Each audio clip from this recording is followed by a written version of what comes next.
Garza for brief remarks. Okay, good afternoon and welcome everybody, and thanks for watching us today.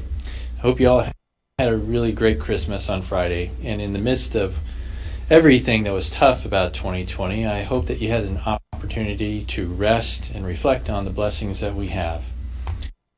I also wanted to thank all of the hospital workers who work every day, including Christmas Eve, Christmas Day, and all through the weekend to take care of everybody that's hospitalized, whether those patients are sick with COVID or with something else.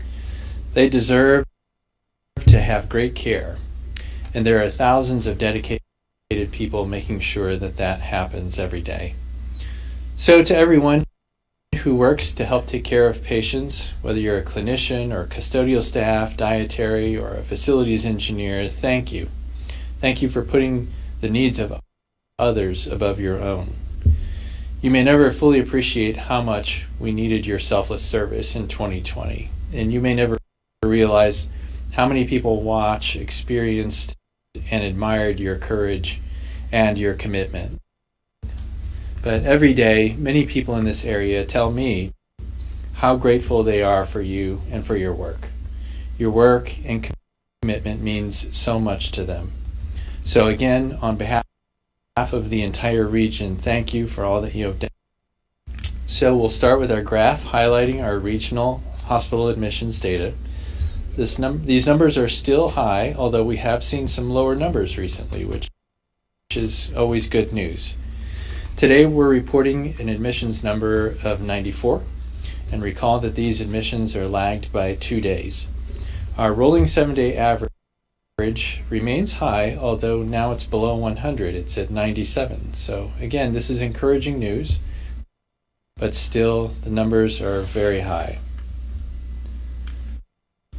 Next, we'll take a look at our hospitalizations. Today we're reporting 865 people hospitalized in task force hospitals with confirmed COVID positive, which is an increase from the past couple of days. The moving average is now at 842 patients, which is still a large number of patients within our hospitals. A little bit more detail on our daily numbers, and again, this slide represents all of our COVID positive patients and doesn't include those patients who are suspected of being COVID. So again, we have 865 patients hospitalized today. We have 173 COVID positive patients in our intensive care units, and we have 106 COVID patients on ventilators today, and that's compared to 116 yesterday. For our suspected COVID patients, again, patients that we're waiting for a test result to come back from, we have 86 patients hospitalized today of suspected COVID. We have 11 suspected COVID patients in the intensive care unit, and we have 7 suspected COVID patients on ventilators today.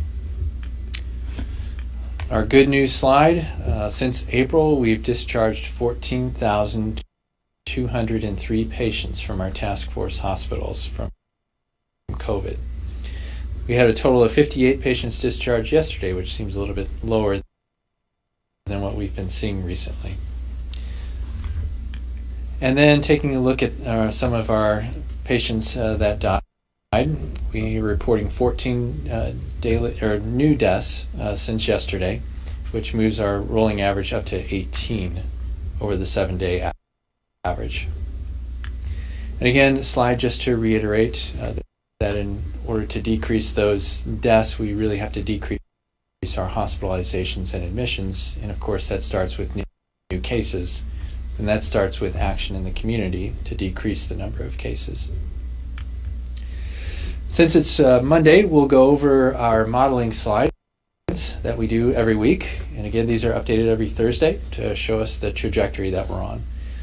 So this slide here shows you our old model, which was when we began the month on December 3rd, when we were really in that exponential growth phase. Now, since then, as I've mentioned, we've slowed down a little bit, which is good news. And so the blue lines are a significant increase post-holiday. That's the red line, which shows a reproductive factor of around 1.5. that shows the growth really taking off, and that's because we have such a large amount of virus in the community right now. If we stay on our current path, that's the blue line, and again it shows a plateau with a slight decrement over time. And then the gold line shows if we really do a significant job of interrupting transmission, where we'll see a sharper decline in the number of cases. So as of right now, we're closer to the gold line, which is good, than we are even to our best guess line. And so we'll take another look at our numbers this week and update our models depending upon how the census looks on the hospital side.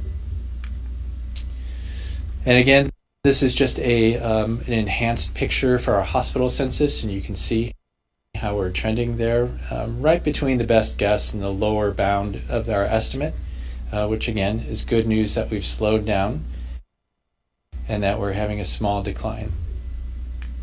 And this is representative of our intensive care unit status as well. So we're still hovering in the 180, 170 mix for our intensive care unit census, so still much too high. But at a minimum, it's not increasing like we were earlier in the month, so that's good news. The next couple of slides are things that we present to you every week. So this is our epi curve, so this is the number of cases for the metropolitan statistical area.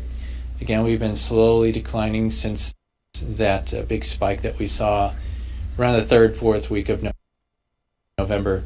Even that is slowed down in the amount that it's come down, but it still is coming down, and so that's good news as well. And next we take a look at our epi curves from around the region, and we're seeing a pretty similar pattern across the metropolitan area.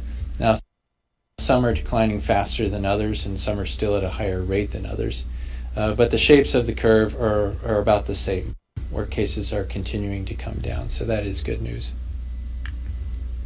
And then when we look at our metropolitan areas across the state of Missouri, we see sort of a mixed picture.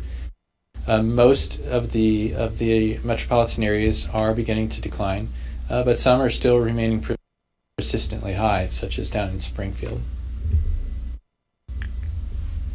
And our reproductive number is now below 1 across the statistical area. When I checked on our scorecard today, it was down below 0.9, which is good.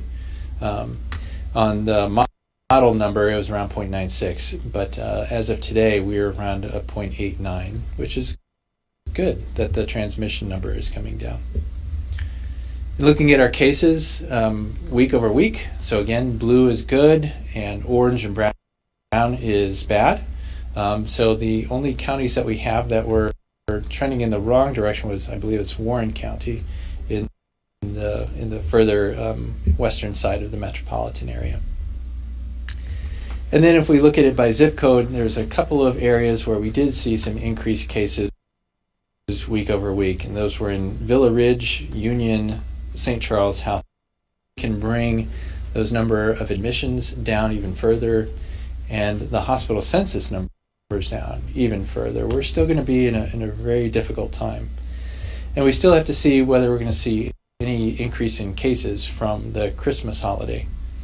Now we know that holiday gatherings and cold weather and people coming indoors is really a recipe for the spread of the virus. And so, as I mentioned earlier, we have a lot of patients in the hospitals right now, and so any bump up that we have from a holiday surge could put us right back into those areas where we don't want to be, where we're stretching our staff way too thin.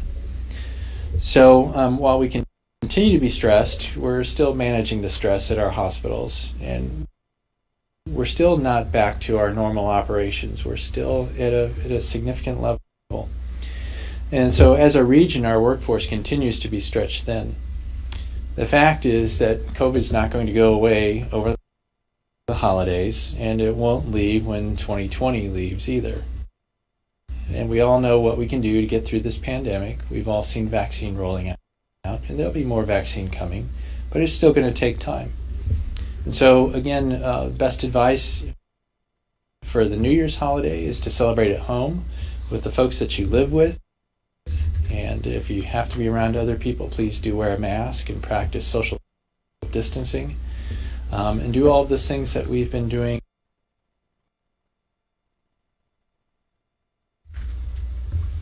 Thank you for joining us for the St. Louis Metropolitan Pandemic Task Force Daily Briefing with Dr. Alex Garza.